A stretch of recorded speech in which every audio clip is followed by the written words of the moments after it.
ഒരു കാലത്ത് തെന്നിന്ത്യയിൽ ഏറ്റവും കൂടുതൽ തിരക്കുള്ള നടിമാരിൽ ഒരാളായിരുന്നു സിമ്രാൻ. തമിഴിലും തെലുങ്കിലും കന്നഡയിലും മലയാളത്തിലുമൊക്കെ സിമ്രാൻ സാന്നിധ്യം അറിയിച്ചിരുന്നു. ഇടയ്ക്ക് അഭിനയത്തിൽ നിന്ന് ചെറിയൊരു ഇടവേള എടുത്തിരുന്നെങ്കിലും ഇപ്പോൾ സിനിമയിൽ സജീവമാണ് സിമ്രാൻ. ഇപ്പോഴിതാ മമ്മൂട്ടിയെക്കുറിച്ച് സിമ്രാൻ പറഞ്ഞ വാക്കുകളാണ് സോഷ്യൽ മീഡിയ ഏറ്റെടുത്തിരിക്കുന്നത്. മമ്മൂട്ടി ചിത്രം ഇന്ദ്രപ്രസ്ഥത്തിലൂടെയായിരുന്നു സിമ്രാന്റെ തെന്നിന്ത്യൻ സിനിമാ രംഗത്തേക്കുള്ള അരങ്ങേറ്റം. അടുത്തിടെ ഒരു തമിഴ് മാധ്യമത്തിന് നൽകിയ അഭിമുഖത്തിലാണ് മമ്മൂട്ടിയെക്കുറിച്ച് സിമ്രാൻ സംസാരിച്ചത്.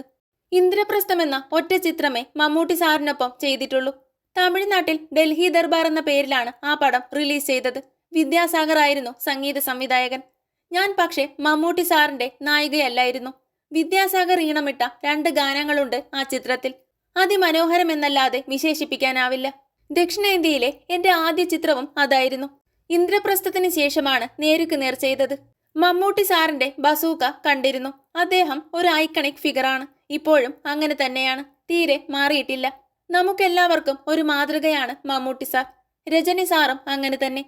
എന്റെ അനിയൻ സുമിത് മമ്മൂട്ടി സാറിനൊപ്പം ബിഗ് ബി എന്ന ചിത്രത്തിൽ അദ്ദേഹത്തിന്റെ ഇളയ സഹോദരനായി വേഷമിട്ടിരുന്നു. സിമ്രാൻ പറഞ്ഞു. കൂടുതൽ സിനിമാ വിശേഷങ്ങൾക്കായി ചാനൽ മറക്കാതെ സബ്സ്ക്രൈബ് ചെയ്യുക.